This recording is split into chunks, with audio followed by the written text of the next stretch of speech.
The International Association of Oral and Maxillofacial Surgeons is pleased to welcome you to today's webinar, Maximizing Your Power Levels to Influence Others and Make a Difference, presented by Bill Moskal. My name is Kimberly, and it is my pleasure to be the facilitator for today's event. I would like to formally welcome the participants joining us today. Please note today's call is being recorded and all participant lines will be muted during the broadcast.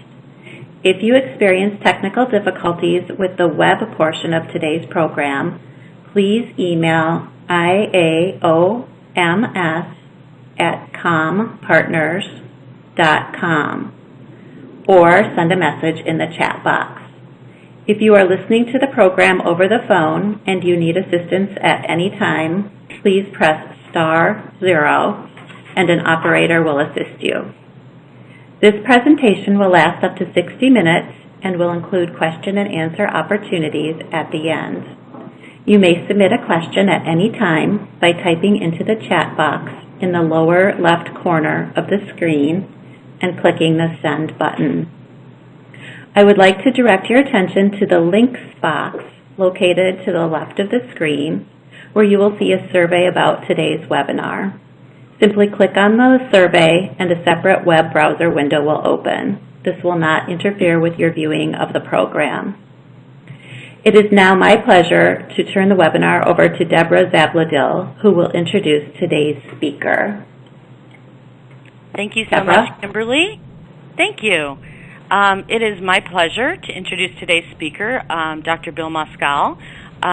Bill has over 35 years of organizational development experience in leadership coaching and team development. His previous positions included Corporate Director of Organizational Development at Henry Ford Health System, Assistant Superintendent for Peaceful Integration with the Archdiocese of Detroit, and Organizational Effectiveness Partner with IRI Consultants to Management. He has also consulted with 14 Indian Health Services clinics and regional training initiatives. Bill has held associate and adjunct faculty positions with Oakland University, Seton Hall, and Hodges University, as well as being a faculty member with the American College of Healthcare Executives since 1984. It is my pleasure to introduce Bill Moskal. Good morning and welcome. I suspect it's good morning. It could be good afternoon. In any case, welcome to the webinar on maximizing your power levers to influence people. And my hope today is that I will be able to help you make a difference as a leader in your organization. Basically, the webinar has three different foci. One is looking at the power levers that you have as a leader or as a potential leader, because some of you in the audience may have current leadership positions and some of you may have potential leadership positions, or you ascribe to be a leader at some point in your career in the organization. And that's really an important piece because we all have power. We have a tremendous amount of power. Every one of us has probably all the power that we want and we need. It's just really a function of how do we use that power in order to make a difference. And power is really a positive definition as opposed to when we think about political power, sometimes we look at it as destructive. But in our case, we're looking at it as constructive power. The other thing today we'll talk a little bit about is the fence sitters, those people that you need to encourage and influence so that they're on, quote, your side of the project that you are working on or the goal that you're attempting to receive or achieve rather. And then the third thing is looking at some tactics that you might be able to use in building alliances with people who are potentially supporters but are currently non-supporters of the goal or the direction that you're trying to take and the difference you're trying to make in the organization. And I would note that this is really an important element of the content that we'll be talking about, because in the majority of cases in organizations that I've worked with, there's a tendency, and there's nothing wrong with it, but there's a tendency to want to encourage and sing to the choir, as they might say. That is, we tend to share ideas, we tend to share our constraints and our achievements and other things that we want to be part of the project that we're working on. We tend to share that with people who are currently supportive of us, and that's not a problem, except as we move forward, we really need to also encourage people who are not on our side. Those are, we would consider maybe non-supporters, to make sure that they are also working with us as we move forward. So that's really what we're going to be talking about today. How do we go about this? We go about it in three different ways. One is becoming more aware of yourself and others, and also knowing your organization and the coalitions. Those two are kind of wrapped together. There's an awareness and there's a readiness. And to be honest with you, it's something that we use in all of our daily lives, whether it's in the professional leadership position or in our physician practices, our clinical work, or if it's just sometimes in life itself. We become aware of the fact that we want to do something different. So we need to know more about what we want and how we behave, and what our, in this particular case, is what our influence and our power levers are and what they look like. And then the other thing is getting ourselves ready. So once you're aware of your environment and yourself, you have to become ready to do something about it. That is, you collect data, you have discussions with other people, you share some dialogue, some values, some beliefs that you have, and also know about what's going on in the organization relative to those elements that I just shared with you. And then the last part, which is actually the most difficult one, is the commitment. In other words, I know what I have to do, I know about myself, I know about others and the organizations and the coalitions, and now I've got to take that major step.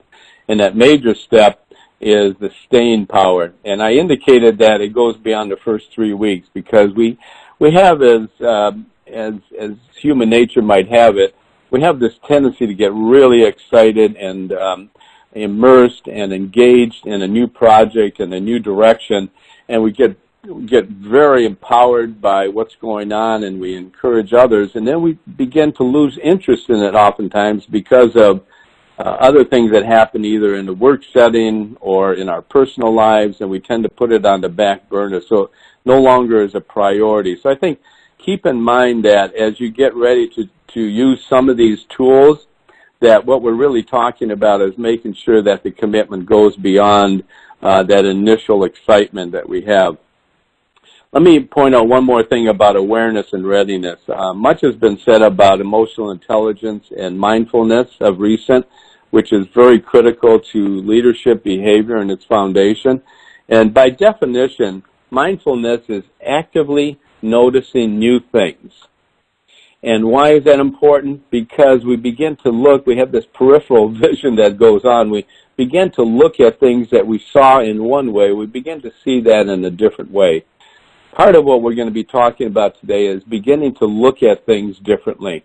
And sometimes that requires using new tactics, new tools, or new perspectives, or new perceptions, if you will, of what is in our environment and our organizations along with the coalitions. And why is that important? Because the more sensitive we are to the context, the perspective begins to change. The perspective becomes something that's very critical to us as we try to make a difference. So, excuse me, two mindsets as we move forward today. Marcia Goldsmith is a executive coach who's internationally known and has written a number of different articles and books, and this is actually the quote, this is actually the title for his probably the most important book I think that he has published of recent. It's entitled, What Got You Here Won't Get You There. Just because we've been successful in one area of leadership, if you will, we can't assume that working with another group that the same tactics will have the same results. We may have to look at things a little bit differently in order to encourage others to become part of what we want to have happen differently.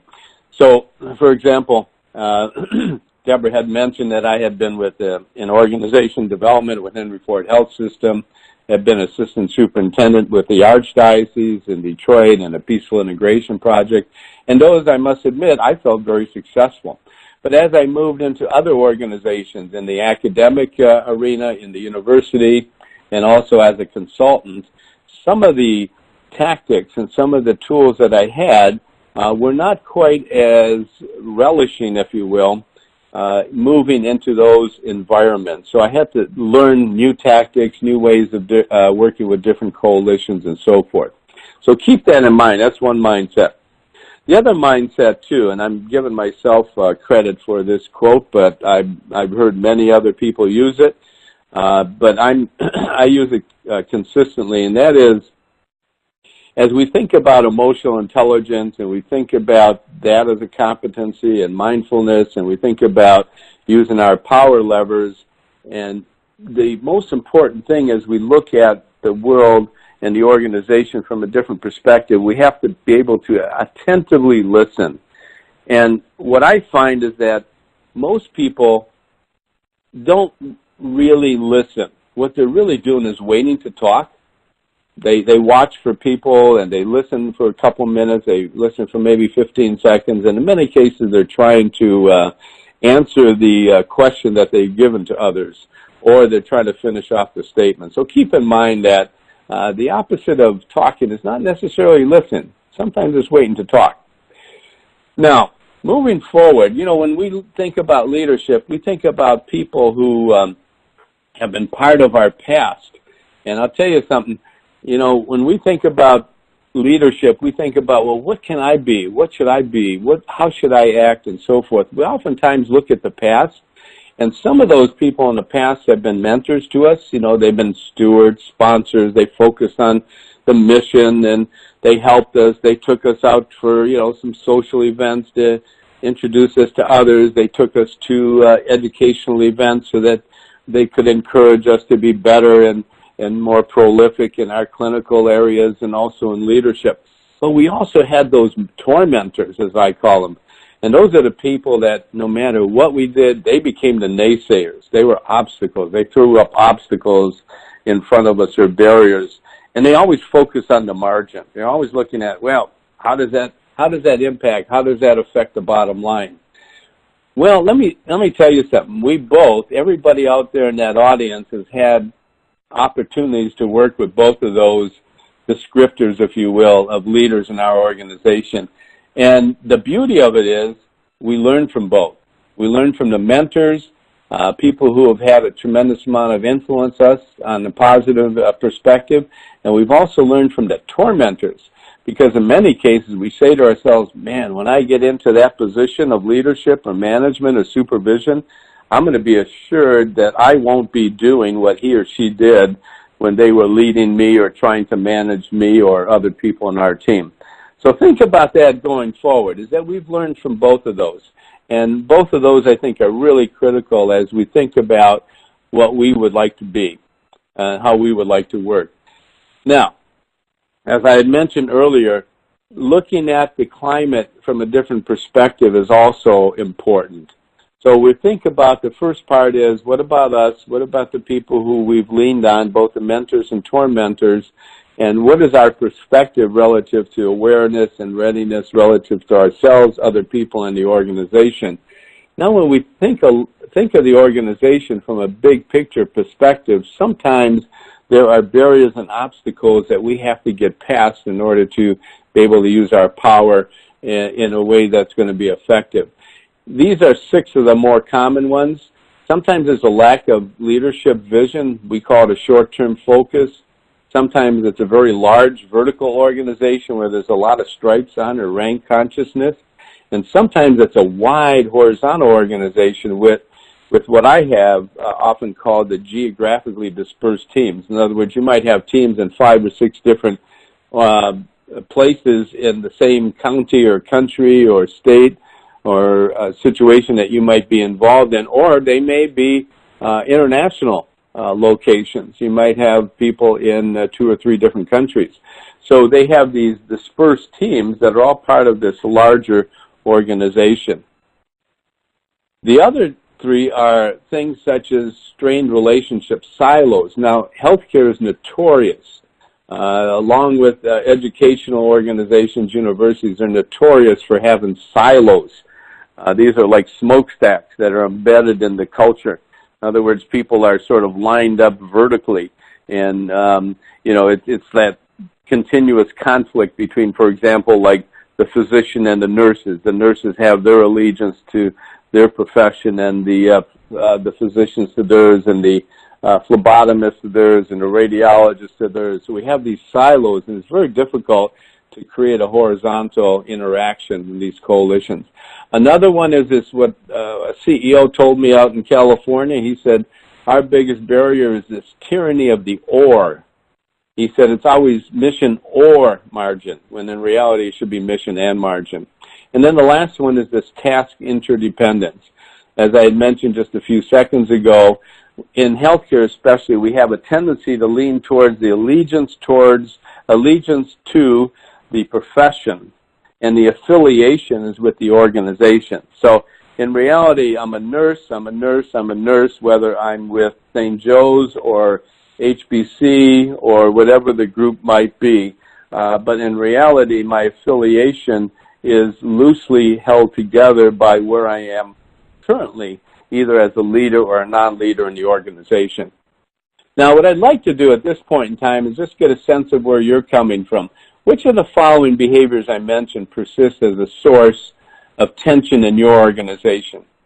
Choose the one that you feel surfaces the most. And here's an opportunity for you to check off the one that you feel surfaces the most in your organization. Take a few moments and do that here, if you would.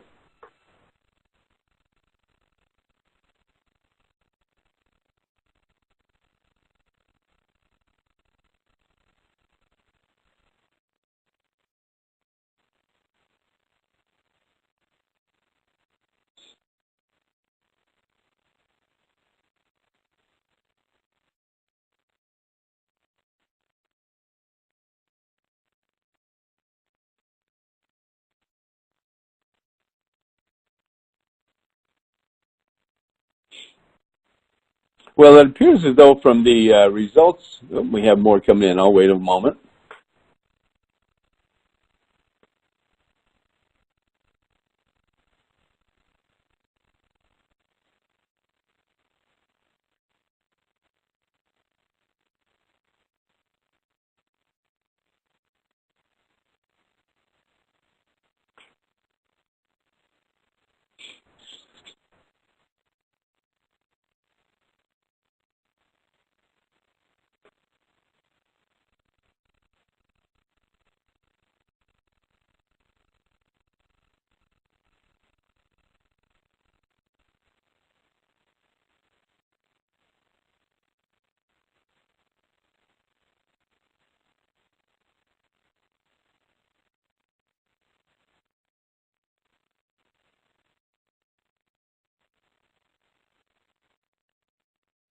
Okay, I think at this point, this is very interesting.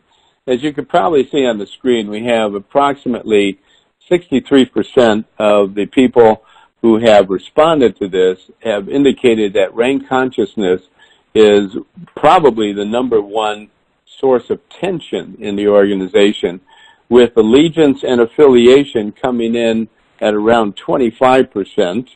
And we have the short-term focus coming in at about 13%. So I think what one can conclude there is that, excuse me again, the rank consciousness is an overwhelming source of tension in the organization.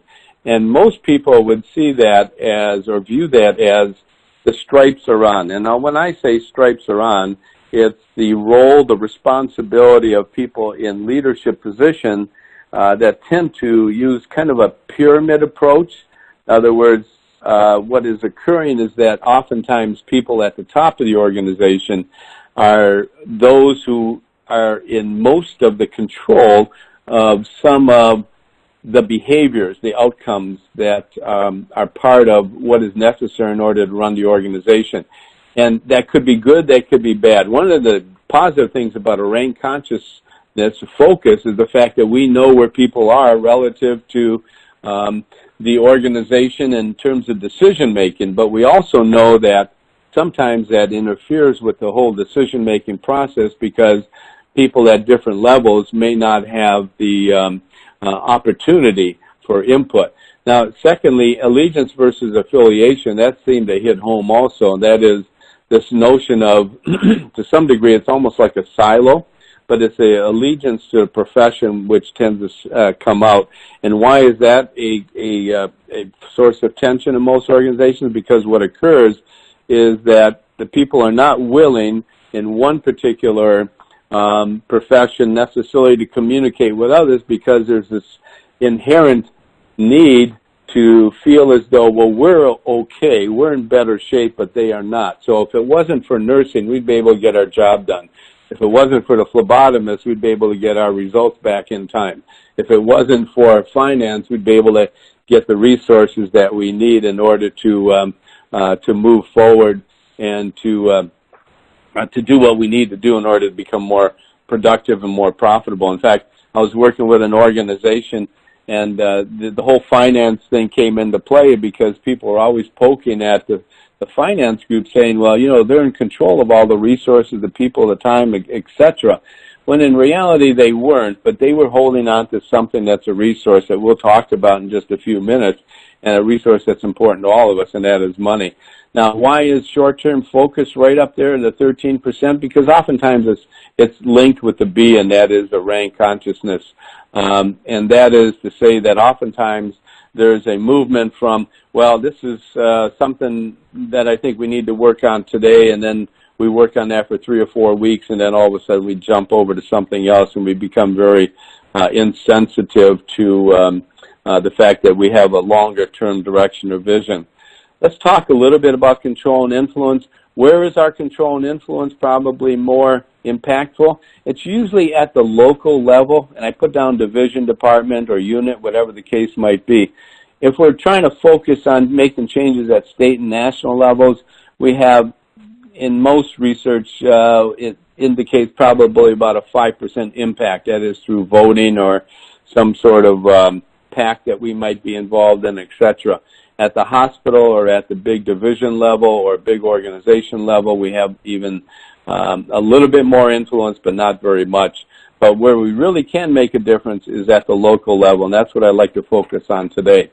So when we take a look at the power levers that we're going to be talking about in just a few minutes, we need to think in terms of power as being in control or influence over others. And the three things that we tend to control and retain are the resources, and that's people, time, and money.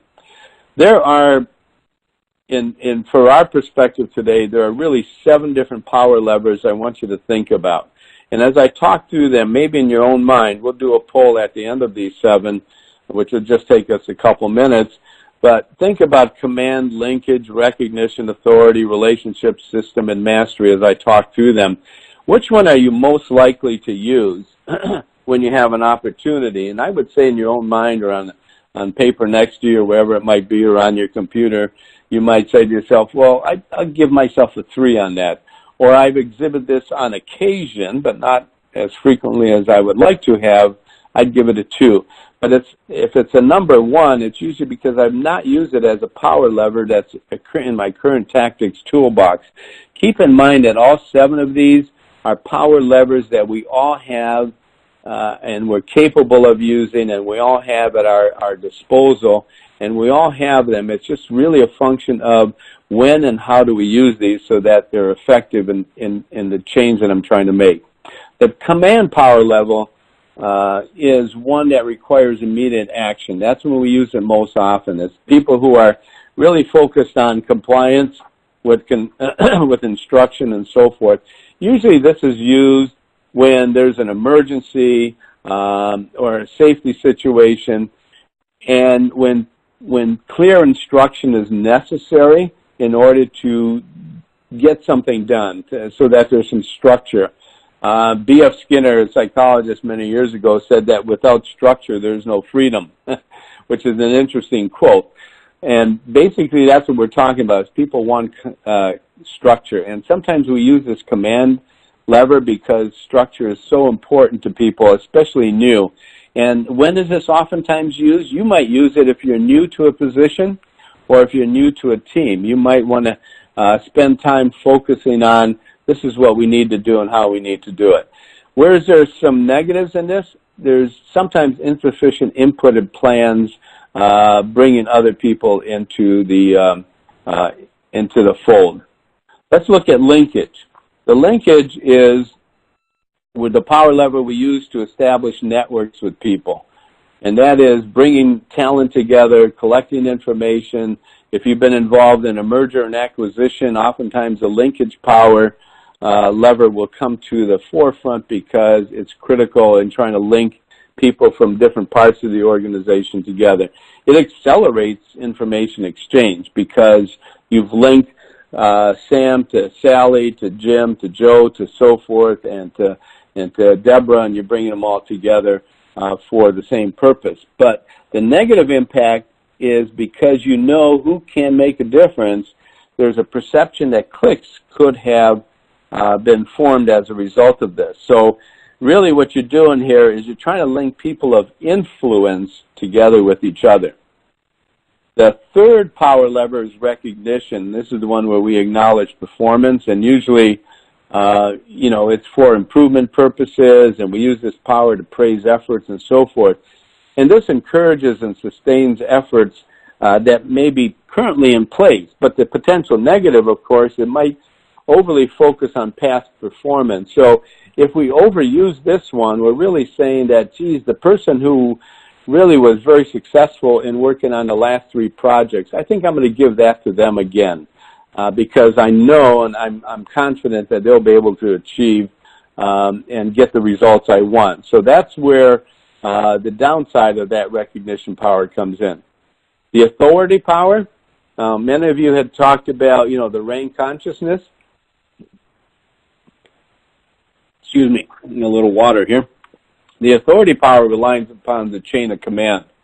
And since many of you, 63%, said that rank consciousness could be a source of tension in the organization, there may be a fair amount of people in the organization who are using this power lever to their advantage and maybe not to the advantage of the people in the organization, the clinicians and the administrative staff and so forth.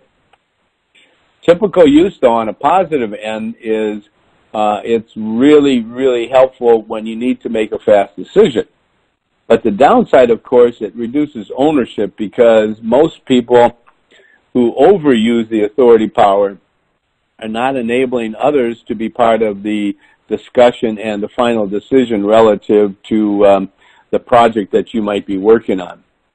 Relationship power is another one that we look at, and the relationship power that we have is where we use our personal connections to share information, and it's a very positive model for others because we bring others into the fold. And here's where rank consciousness actually takes the back seat, because what we're really focused on is the way people work with each other horizontally in the organization, and rank does not mean a great deal in terms of making the final decision.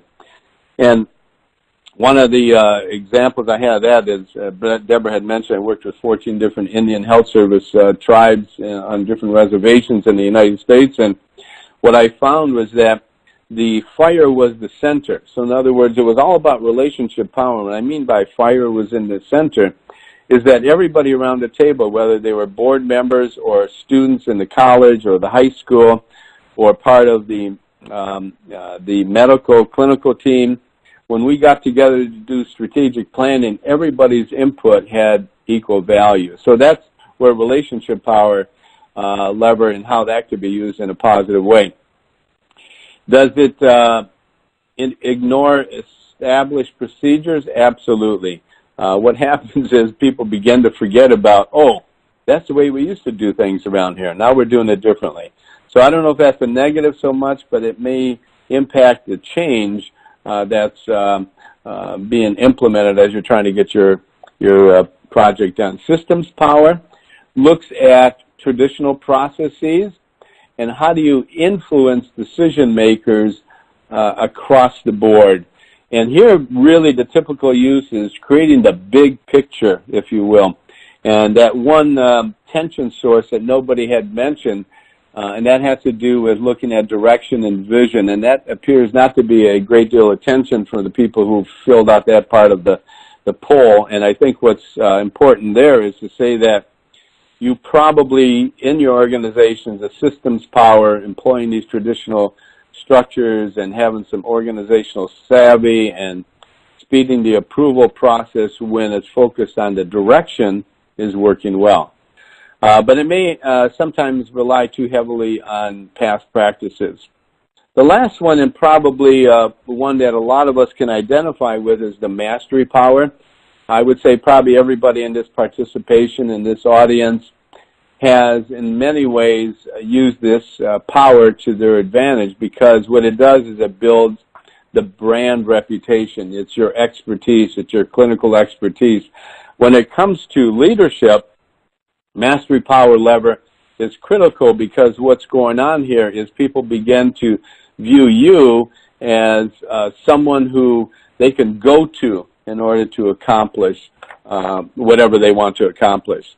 So think about those, because here's the, and I'm going to go past this just for a moment here, but I want you to think about the ones that you had listened to my description of, and select the one that you think you could use to increase your influence, your power and influence base in the organization.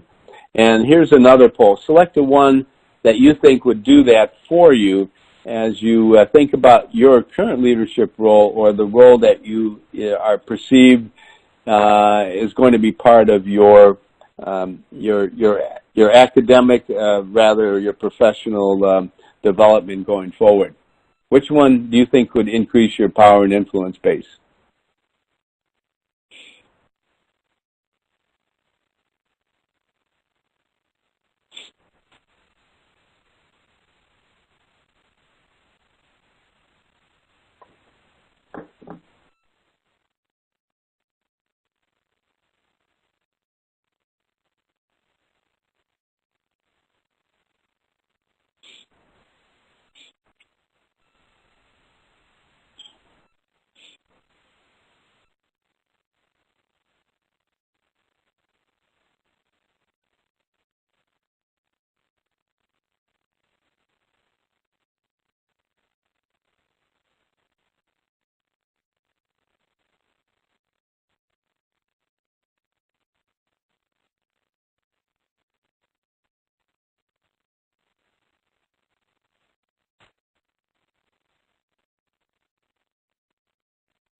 While you're finishing that poll, I'm just going to go back here to a couple of slides and show you what some of the current research had indicated, that a group of many groups, and it came out to be pretty close to about 3,000 managers, supervisors, and leaders in various organizations, but only about 20% from healthcare. Most of these were from non-healthcare. But here's the rank that they gave to those 7. They were looking at systems as the one that they believe they should be using and have been using most often, and recognition is the one they use least often and they needed to spend some time on. But relationship, as you had indicated, is one that they ranked as number 2, and mastery number 3. So you're fairly close to the results that we got in some of our preliminary research. Let's think about that for a minute as we think about the whole relationship and the mastery. Excuse me. The relationship I think you're hitting on is just the right focus to be thinking about relative to what you need to do and how to make a difference in the organization. And relationships are probably going to be number 1. And just one thing I wanted to share with you, though, is this slide that's been quoted by Nelson Mandela and a number of other people. And sometimes it's our light, not our darkness, that frightens us. So when we think about the fact that all 7 of those power levers are something that can make a difference in our lives, and we can make a difference in the lives and the projects that we're working on as we work with people in the organization. It's sometimes the fear of success. Man, can I really go out there and do this? Will it actually work effectively? And I think sometimes it's taking that risk that's important for all of us as we move forward in leadership roles. So when you think about what you're trying to accomplish and what is that project that you're trying to complete, I'm sure you've had something in the back of your mind. You're trying to consolidate and bring two of the departments together. You're trying to merge them together, or you're trying to open up a new clinic, an outreach clinic in the suburbs, or back in the city, in the urban area. Maybe there's something as large as that, or maybe it's something as focused on, I'd like to ensure that not all of the lab requests that we have all end up being stat. In other words, maybe we ought to take a look at a different way of leveraging all of these emergency lab results that we need, or maybe it's a timing of moving the patient from one level into a second level to a third level as we begin to help them move out of the hospital or the clinic. And maybe it's a consistency of care or continuity of care and so forth. Maybe we're looking at errors. Whatever it might be, I'm just tossing out a number of things. I'm sure you're working on some of these now, but what are you trying to accomplish that maybe is different from what people have been accustomed to? So in other words, kind of a change effort. I put up an organizational power map, and here's the way I look at it.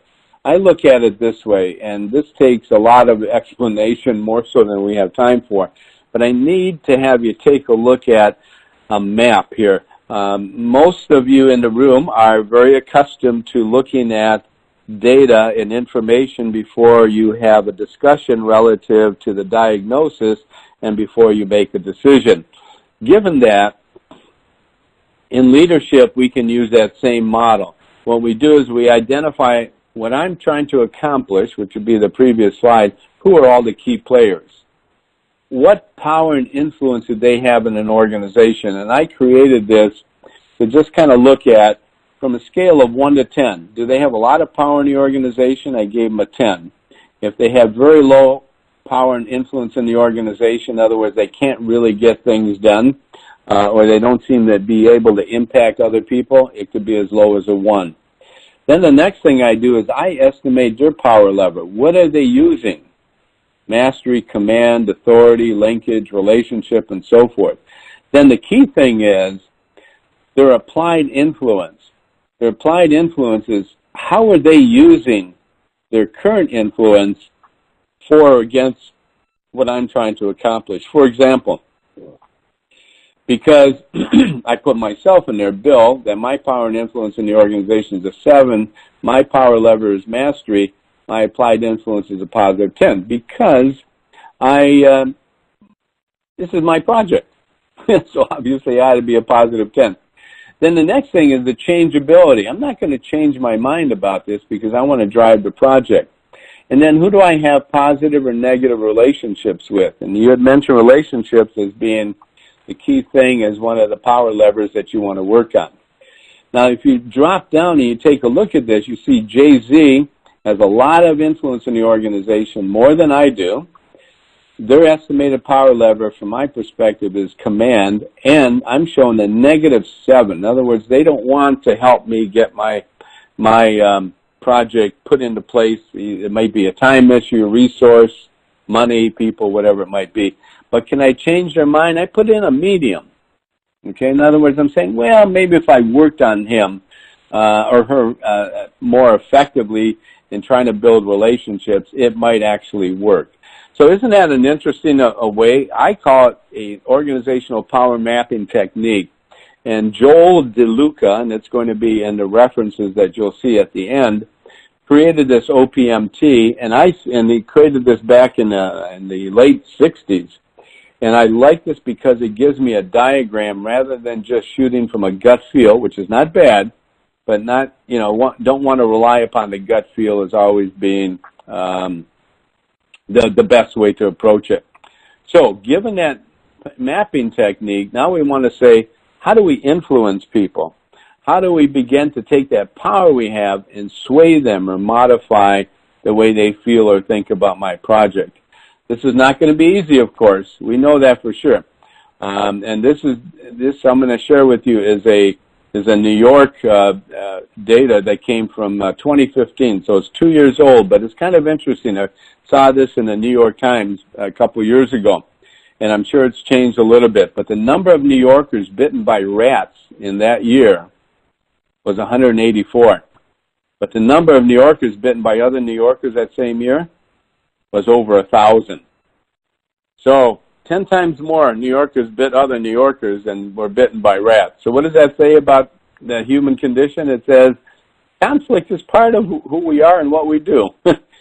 So how do we get past this? Well, we look at influence skills. And Gerald Ferris is a professor at the University of Florida, and I worked with him on a number of different projects regarding influence skills, and we're looking at 5 different skill levels that are critical. Astutiveness, interpersonal influence, networking, apparent sincerity, and the image management. And if you take those 5 and you tie them into the power levers, what we end up having is we have some tactics that we can use in order to make a difference. And the first one is the social astuteness. And this is, like I said at the beginning, it's about mindfulness, observing others accurately, but sometimes looking at them from a different perspective. And the question here becomes for you is, who do you know best in the organization? Is it someone with some power, a rank, if you will, or is it someone in your department, in your, is it within your affiliation, if you will, in the organization, or is it someone within your allegiance to the actual clinical work that you're doing? Who do you know best? It's kind of like, who do you trust? And then the thing about this is, what about doing something about this social astuteness so that you become more effective? What we know is that people pay in kind. What I mean by that is, if I give you something and I give you something you want to receive, I expect something back. So in other words, it's a relationship. We talked about relationship building, and we talked about, or we mentioned the fact that you had indicated that relationship is something you wanted to work on. In a relationship, it is truly, as simple as it sounds, it's a give and take. If someone needs time, then maybe what you do is you provide them with some time. You give them, instead of the normal 5 or 10 minutes of listening, you say to them, Dr. Sam, you know what I'm going to do? I'm going to set aside some time to work with you on your project because I know it's important for you. And how much time do you need? And he or she might say, oh, gosh, it's going to take a lot of time. And you might come back and say, I can give you an hour a week. I can give you 2 hours a week. So you've actually have given something. And the key thing is you give first. The other one is apparent sincerity, and that is being honest with others. And that is, who do you go to that will tell you the truth? Whenever I do 360 peer evaluations, and we get feedback from peers and we get feedback from other individuals in the organizations, like their superior or subordinates and so forth, I like to create the survey with that individual. And one of the key questions is, after we determine what the 5 or 6 or 8 or 10 questions are and what the categories are, I say to them, who are we going to talk with? Who are you going to talk with and ask to reveal their perspective or perception of your behavior as a leader relative to whatever those components are or those dimensions are? And I say to them, who's going to tell you the truth? The truth is not what you want to hear necessarily, but the truth is the reality of, here's some of the things you're good at, and here's some of the things you need some improvement on. Okay, that's really the key thing. Now, about that is that what supports that is this whole principle of liking. People like who like them. Okay, and how can you really uncover some similarities and offer praise? I worked with a CMO, Chief Medical Officer, and a Chief Nursing Officer for many years in an organization. We're doing team building and other strategic planning. And I really was struggling with, how do I get these two to work together, because they just wouldn't even look at each other. And then I arrived at a celebration event around a Christmas, and I found that the two of them, these apparent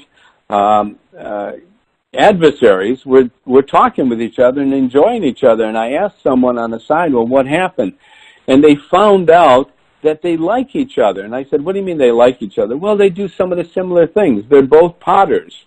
They build kilns. They like to create things artistically. And they found out that about each other. And all of a sudden, they like each other. Wasn't that an interesting connection? And they were sincere about it. It wasn't just, I like you because we're both at the same peer level. Principle of commitment, too, and this is this notion of active, public, and voluntary. We'll talk about that in just a minute. The other piece is interpersonal influence and using a compelling influence style. What's your dominant power lever? Well, most of you had said that your power lever was mastery and relationship. I think what you need to do is really work on that. Work on that relationship power lever and work on the mastery, but don't forget about the others. Don't forget about recognition. Don't forget about authority. The recognition power lever is one of the easiest ones to implement and use with other people in the organization because people like feedback, and it's always great to start a conversation or a dialogue with somebody by providing them feedback at the beginning of the conversation.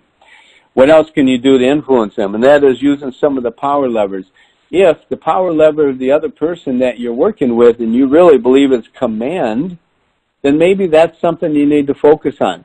Find out what are the elements of that command power lever that are within your ability, your command. What can you use differently to influence them? In other words, what I'm trying to say here is rather than trying to force your mastery on someone with a command power lever, it's important to learn what the command power lever wants, i.e. structure, fast decisions, and so forth, and begin to accommodate them as you work on the project together.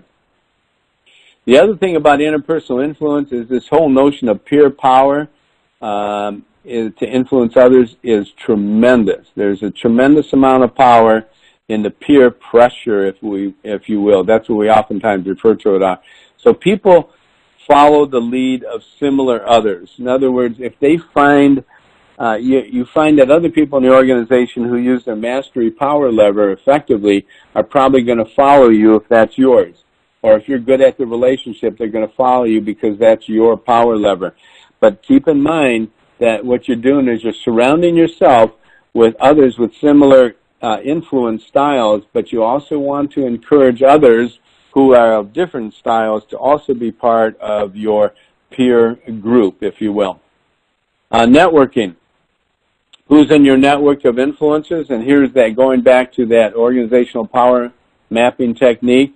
List the people who are influencers, people you can rely upon, who can maybe make a difference relative to what's going on.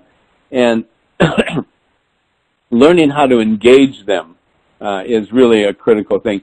One of the things about influencers is what happens is it's easier to influence people who you allow to be influencers of others. What I'm saying here is that engaging others is a critical part of who you are and what you do. One of the CEOs I worked with at Stanford, Mike Peterson, was really tremendously instrumental in building networks of influencers. He would give teams and groups of people projects to work on. He would basically give it away. I said to him, Mike, why are you giving that away? He says, I'm delegating. I'm not dumping. I'm giving it to them because once I give it to them, I'm going to follow it. That is, I'm going to teach them. I'm going to give them some instruction. I'm going to mentor them.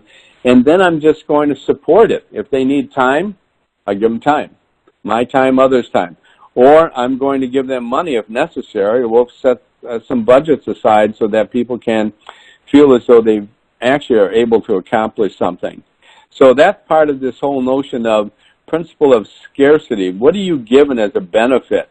You have to give something away in order to receive something from an influence standpoint. And the last one, of course, is this Image management, how can you make a good impression?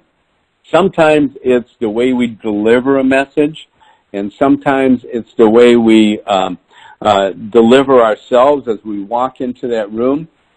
Someone once said in some of the programs that I've been part of and listening to other people who are influence developers, is that oftentimes the first 3 to 5 seconds that you walk into the room, someone has made a decision relative to whether or not they're going to listen to you, which is kind of interesting.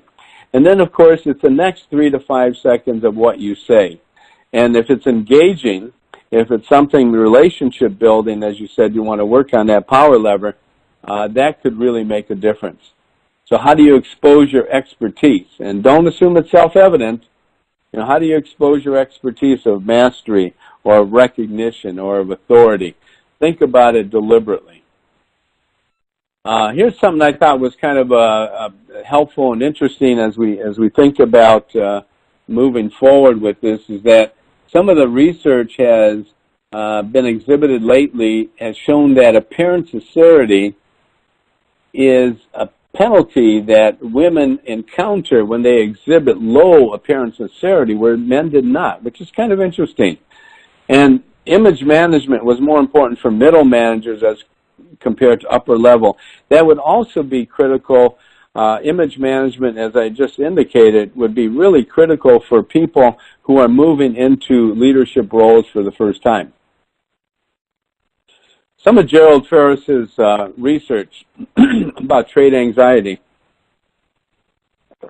I found kind of fascinating. If there's more you want to read about him, it's accessible. But in his most recent one, he found that trait anxiety was negatively associated with political skill. So people who had a better sense of who they were politically were less anxious. But here's one I thought was kind of helpful in terms of the clinical part of this, is that he found that political skill actually high political skill actually neutralized the negative effects of stress on executives by lowering systolic and diastolic blood pressure.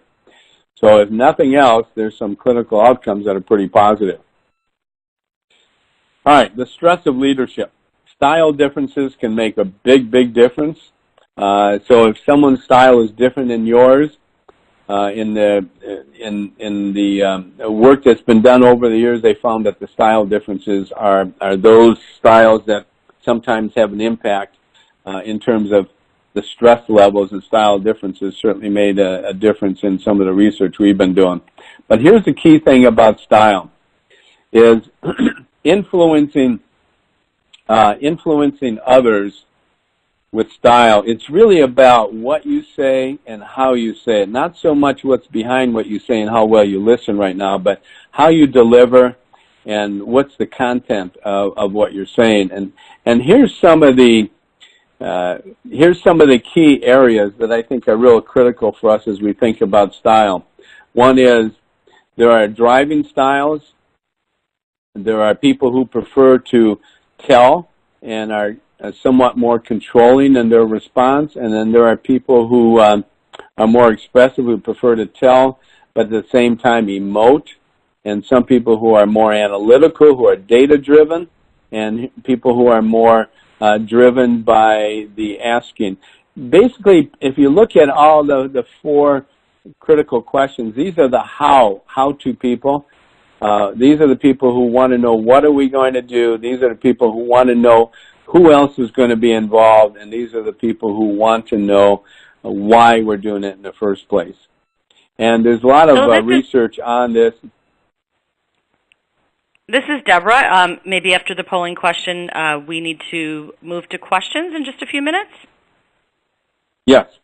Actually, I'm going to go past that polling question because I just want to finish up, and I apologize for just going too quickly. We're going to miss the polling questions because I think that just sort of is another element of the power levers that we talked about earlier. But I just want to finish up with one thing, is this whole notion of trust in the organization. And keep this in mind, no matter what style you use, you are the object of trust. And this is kind of fascinating, and I know this might be more of a I don't know if this is a North American model, if this is an international model, but I thought this was sort of fascinating. The millennial group obviously is going to be the largest group in our workforce currently and as we move forward. They tend to be very self-reliant. But here's what I thought was sort of interesting, is what we found in research is that mastery and recognition were the two areas that they selected as the levers that they wanted to focus more on and would like more feedback on and prefer that as a modus of operandi, if you will. So, the thing that I think is really critical here is this whole notion of relationships for the Gen Xers and systems, and for the boomers, which would be me, I'm into linkage and relationships. And I thought this is, that might be a slide as you go forward to kind of think about, what builds trust and what builds some restrainers for all of those. But in summary, what I'm asking you to do is look for some internal lobbyists, try to resolve some political conflict, and remember this thing, there's your side to the issue, there's my side, and then there's the truth, of course, and we got to find out what the truth is. And there's an art to underreacting. It's much better to listen than to try to answer someone's question before they're finished telling you all the detail. And the other thing is, don't sing to the choir, because what you want to do is you want to build relationships with contrarians. So we had power levers, we had the organizational power mapping technique, we had the 6 different styles, and what we're really looking at is trying to build some understanding with people. And the quote, of course, is that if you don't truly understand each other, at least you understand that you don't understand each other. Then by not understanding each other, we do not either understand that we don't understand each other. So the whole thing here is it's about understanding. So with that in mind, and I apologize for having to skip over a couple of the slides, but hopefully you got some questions that I can answer. Great. Thank you so much, Bill. Really great topic and so much important information and content. We'll go ahead and open for audience questions now. There is a question box in the lower left-hand corner of your screen.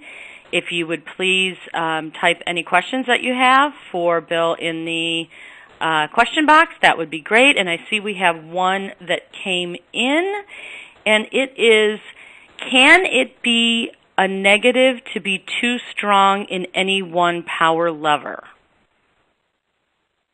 Yes, I think if you end up overindulging in one power lever, whether it's the relationship or mastery or command, and if that's the only one you focus on, the answer would be yes.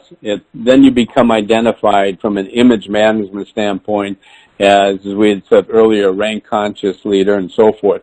But if you're able to somehow use all 7, now one or two are going to be probably your preference, but I think you really need to try to tie into the other 5 the best you can. And the best way to do that is to use the power lever of the other person that you're working with. Great. We have one more question here that's just come on the screen. I have a different power lever than the culture of my organization. My organization is more authority, and I am more relationship. How do I handle?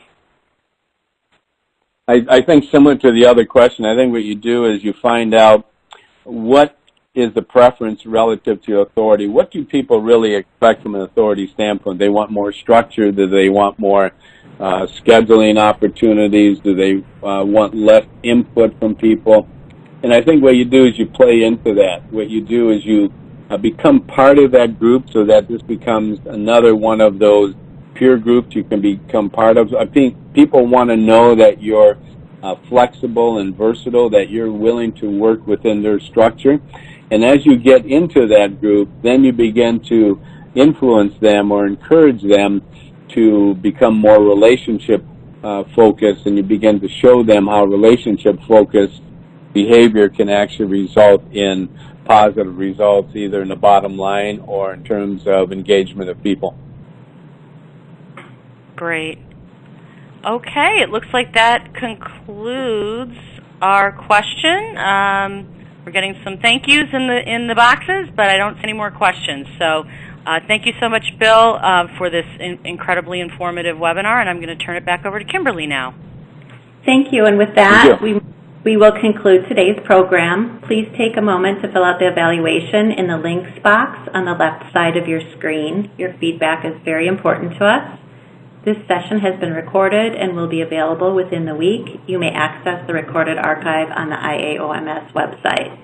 On behalf of the International Association of Oral and Maxillofacial Surgeons, thank you to our speaker and, of course, all of today's participants. Have a good day. You may now disconnect.